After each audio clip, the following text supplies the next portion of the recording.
ડભોઈની વાત કરીએ તો ડભોઈ નગરપાલિકાના ઉમેદવારોના નામ ભાજપે જાહેર કર્યા છે। ડભોઈ નગરપાલિકામાં પૂર્વ પ્રમુખ બિરેન શાહને ભાજપે રિપીટ કર્યા છે।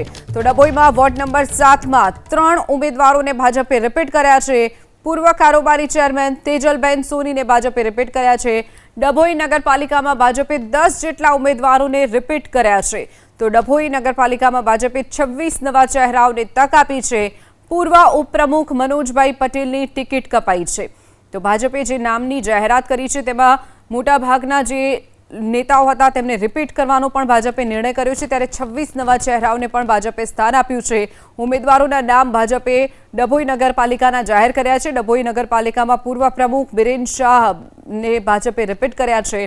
તો ડભોઈમાં વોર્ડ નંબર 7માં 3 ઉમેદવારોને ભાજપે રિપીટ કર્યા છે। પૂર્વ કારોબારી ચેરમેન તેજલબેન સોનીને ભાજપે રિપીટ કર્યા છે।